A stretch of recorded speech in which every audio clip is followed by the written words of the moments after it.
Welcome to today's Destination Unknown. I'm your host, Alyssa Hall.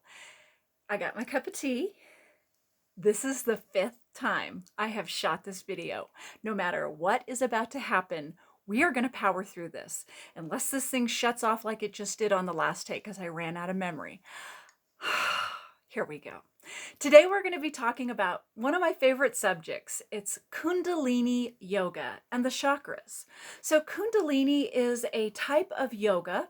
When you hear the word yoga, you might immediately think about the poses, but actually yoga is a word that means any studied path or formal spiritual path.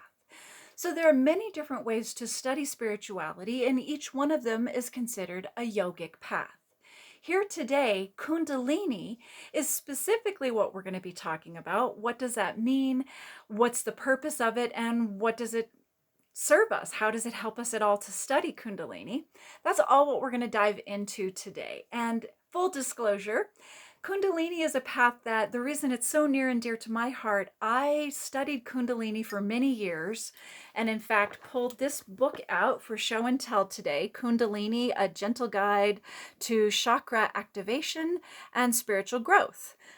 Great book that I got. It was an outsourced one from the library that I got to pick up years ago and made lots of notes and studied all over it. And in it, while I was there, and I'll be referring to this, I found this awesome bookmark and I wanted to talk about all the colors associated with the chakras. And I was like, yay, it's here. So there's our little moment of show and tell, proving yes, indeed, Alyssa did study this for quite a while in my late 20s, mid to late 20s, and then in my early 30s. For years and years, I studied this path. I haven't been practicing and studying it so much of late. We all just grow in different ways, and I definitely could benefit if I go back to it. So let's talk about it. What's it all about? Alyssa, what's Kundalini? Kundalini is a word which they use to talk about universal energy. So universal energy can express itself. We've talked in tarot, we talk about the male and female forms of universal energy. And the female form is what Kundalini is associated with in Hinduism. So if we associated that in tarot, that would be the High Priestess card. I think that would be the closest expression of the concept of Kundalini and what it is. Kundalini is an awakening process. It's believed to be a potential, an energetic potential, which lives inside each one of us. So, regardless of our own physical gender, the expression of this energy lives as a potential. It's believed to be at the base of the spine. And if you use the metaphor or the image of a snake, a serpent, a coiled serpent like a cobra, rising up the spine and then coming to its full hooded height, that's the image that they use when they talk about Kundalini awakening. And indeed, it's often likened to serpent power. You'll hear that used as well interchangeably. Here's another thing to talk about right away when we talk about Kundalini. I was drawn to the path because I wanted to continue to develop anything I could to develop my intuitive awareness was the path I was on at that time.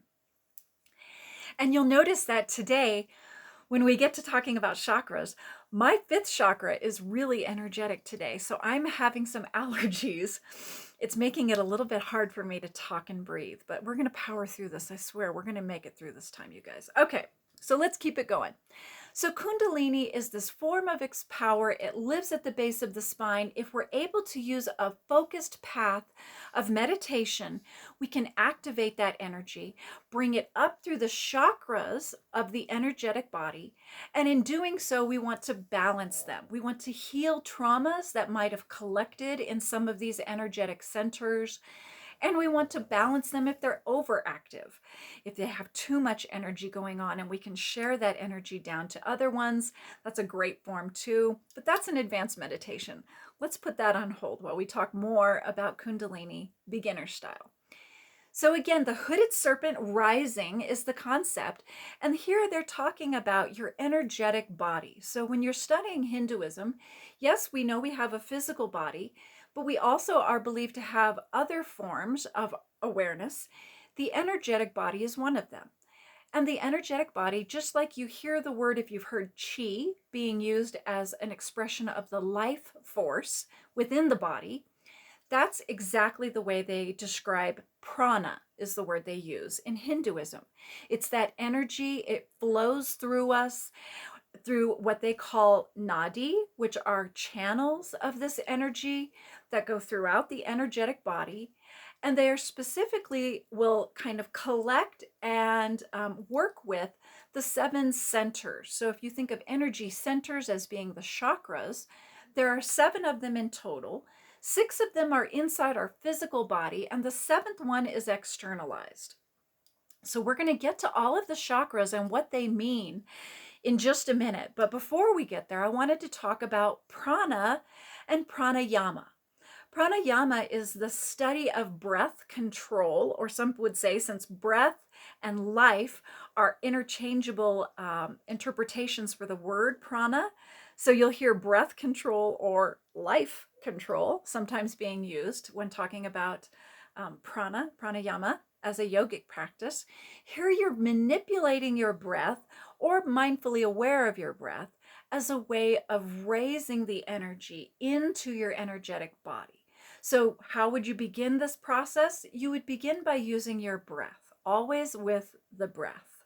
So one of the as I was doing the notes for today, I was thinking I really need to come back to like pranayama as an entire subject of its own, because I'm only going to talk about 3 today, 3 forms of pranayama, which are very common, but there are so many out there that it really warrants its own subject someday later on in the podcast. So with that in mind, let's talk about 3 of the most common forms of pranayama that you might choose to use for your practice. The most easy and natural form is literally natural breath. Natural breath awareness is where you sit quietly with yourself in any given moment, no matter where you are, and you tune into your breath. You might close your eyes like I was just demonstrating. You might not, but you're listening to your breath. You might listen, you're aware of it, you're not forcing it. So you are definitely not trying to control the breath inhalation exhalation pattern. You're just tuning into it. And since it's an autonomic process, of course, we all know we're breathing every day. The act of tuning into it can be quite meaningful because we don't necessarily ever give that much meaning unless we really need it. Anyway, moving forward. So natural breath is the first form that I would mention for today. The next form is, I'm going to demonstrate this. Lord help me. And I've demonstrated this so many times and I hate it every time. Full disclosure. Okay, here we go. I need a drink.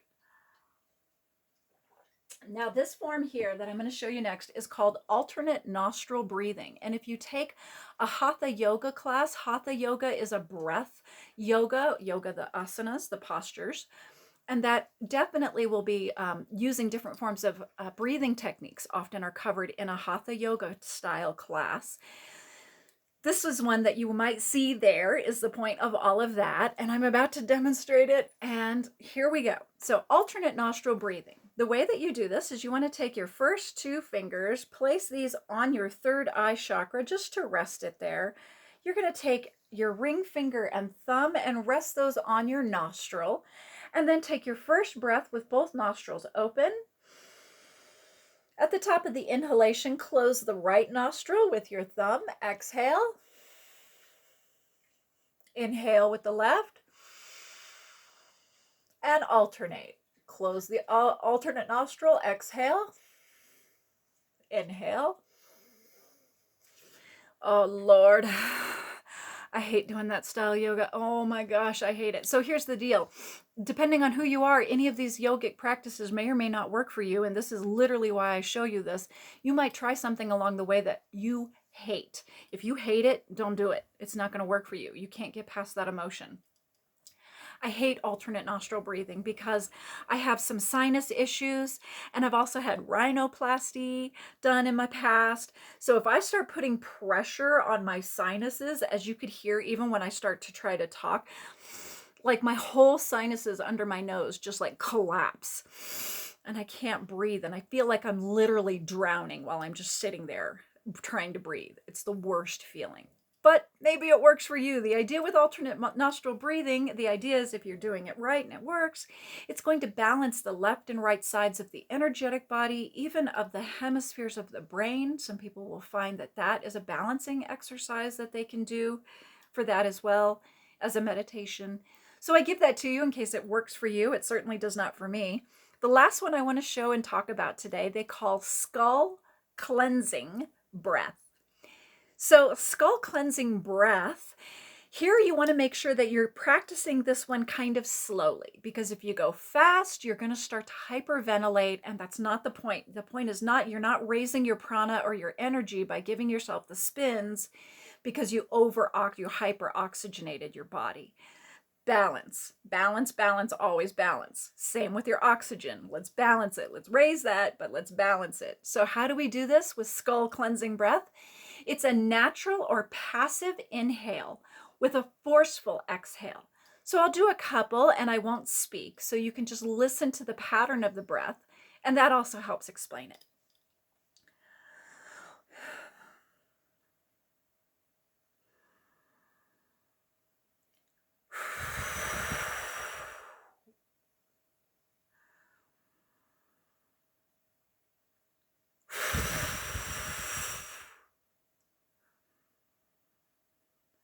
So as you could tell, there's an inhalation, exhalation, a natural or passive inhale, and then the active exhale. Another image that people will use, they'll even use their finger like you see me demonstrating, is blowing out a candle.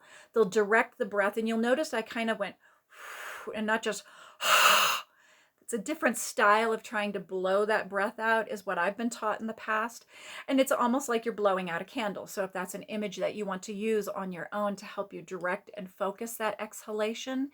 But the important part is that I didn't start right away. No, there's a slowness and a quietude at the bottom of that exhalation before the inhalation happens.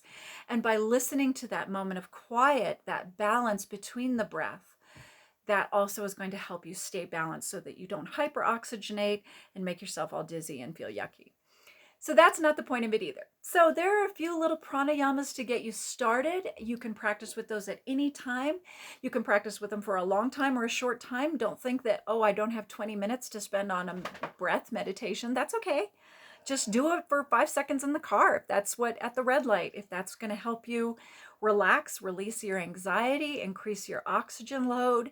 It feels great. Even if you're not doing a mindful meditation into Kundalini awareness, at the very least, tuning into your breath as a regular habit will increase your ability to do the Kundalini meditation more formally. So let's talk next, now that we've kind of talked about prana and breath control as the way that you do this meditation, let's talk about the visualizations that happen with the chakras. So as you're raising all of this energy in your body, and I definitely, just from doing a couple breaths, because I've done this in the past, I am buzzing right now. It's a really great feeling, natural high. So that's what it feels like. Like we said, if you don't know what it feels like, it's a very kind of natural buzz, natural feeling. I'm definitely feeling it now. And I'm going to talk to you last about the 7 chakras that are part of our energetic awareness. So our energetic body has these centers. The first one is considered the root chakra. So the chakras themselves are placed, the first 6, like we said, those are inside the physical body. And then the 7th one is actually exterior, outside the physical body. So we're going to run through these real quick so that you get an idea. There's tons of this information out there in book form, as well as you can read on all day long on the internet, the interwebs. So let's just take a cursory glance at some of these. The root chakra is associated with the color red. I found this great bookmark right there in my Kundalini book. Did I tell you guys that already? I've said this whole lecture so many times, I don't know what I've said this time. So yeah, this one in particular is associated with that grounded feeling. If you have problems in the home or homelessness or feeling ungrounded, unrooted, those are going to be stemming from some sort of imbalance in your root chakra.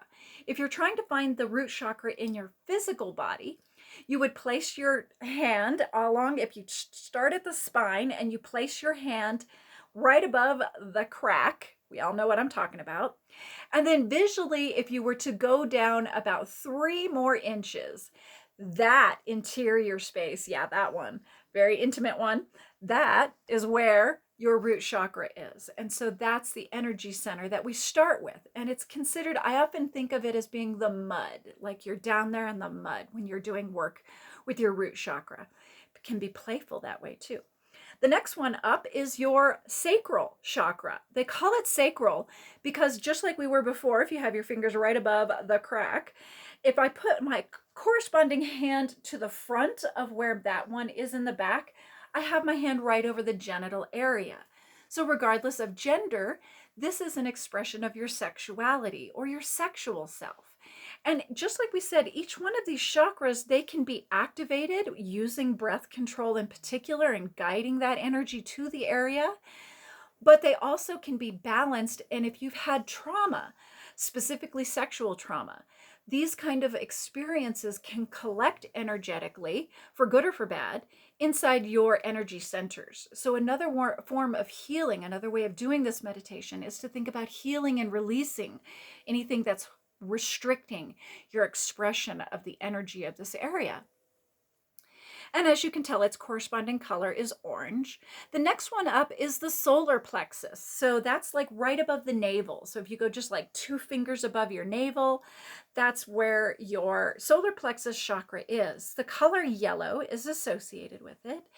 And I think of this as being an expression of your personal power in life. Like, how effective are you at the things that you try to do, your job or your if your path is expressing your ego is what I always think of in palmistry. Same concepts apply to expressing your personal power. When it comes to your third chakra, that's going to be definitely job and money related. So if you're having money issues or stability issues that are money related, another thing that you can do when you're doing this kind of meditation, while it can be very helpful to start out with singular meditations and just thinking about one chakra that day that you might want to focus on, later you might end up doing tandem ones, either partners or even some sort of triples can work. So you can learn to kind of work the energy centers together as a form of more advanced meditation.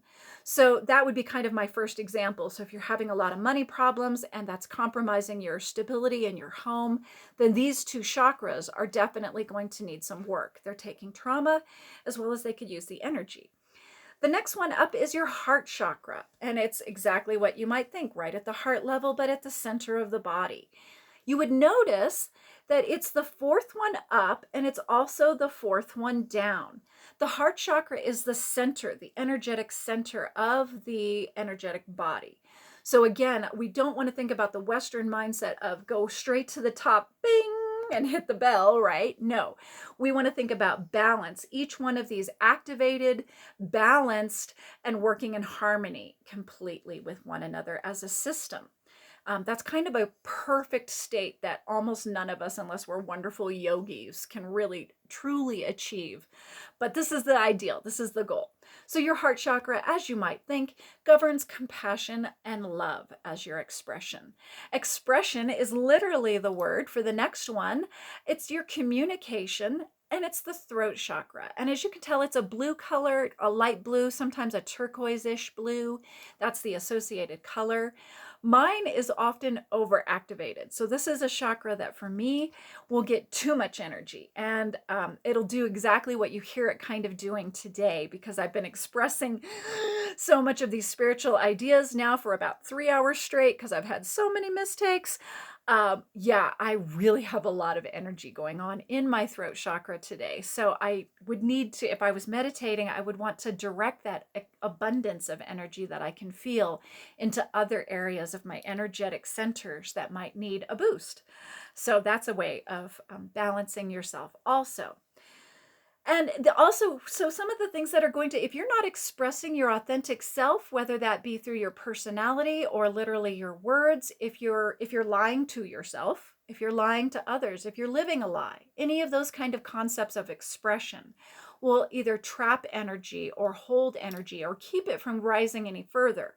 That's an important thing to understand also. If you get stuck at any point. It may be that there's a blockage there, literally, that needs to be addressed. It could be, like me, an overabundance of energy. The next one up is your third eye.